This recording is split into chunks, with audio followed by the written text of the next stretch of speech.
fMRI is a functional neuroimaging technique using MRI equipment to provide an indirect measure of the brain activity. More specifically, this technique allows to compare the modifications of oxygen and blood inflow in the brain between different conditions. For example, when people decide to buy or not to buy a product.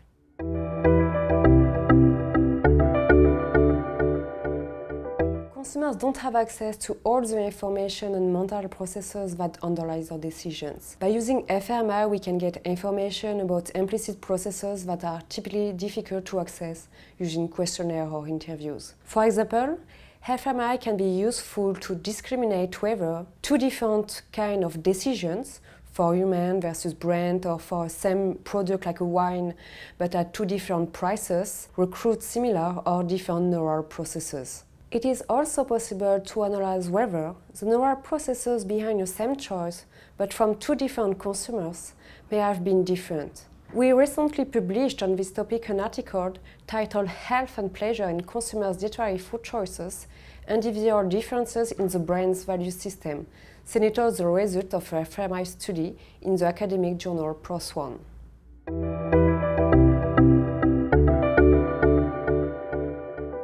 Objectives were to highlight that the neural processes during healthy food choices may be different according to whether attention was directed towards health benefits or on the taste of healthy food, and according to the body mass index, the BMI, of participants. More specifically, we suppose that brain activity in these areas involved in self-control and reward value may increase significantly when individuals with a higher BMI focus their attention on the taste rather than on the health benefits related to healthy food choices. By doing this study, we expected to draw recommendations on how to promote healthy food eating for consumers with a higher BMI.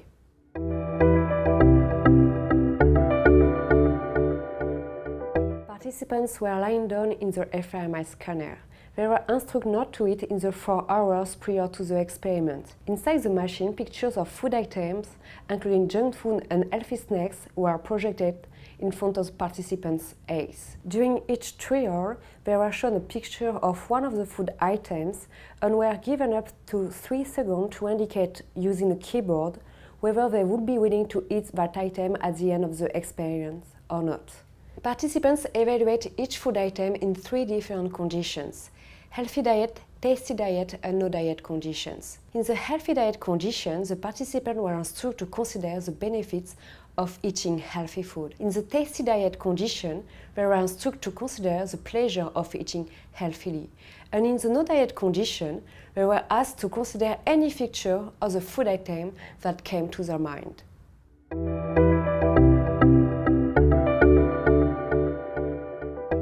Behaviorally, we found that individuals make significantly healthier food choices when their attention was directed toward healthy food.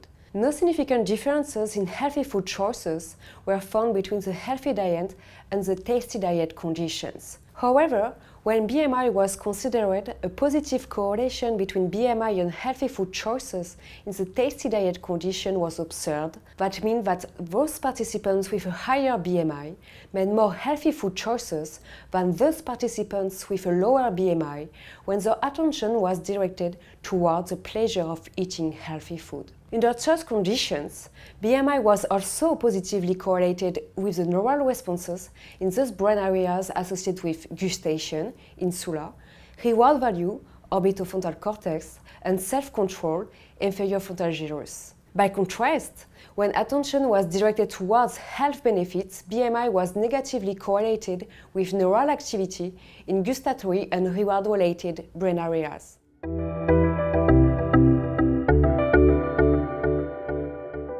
Results suggest that focusing attention on both healthiness and tastiness of healthy food may lead consumers to healthier decisions. However, not all individuals are susceptible to the same valuation of healthy food.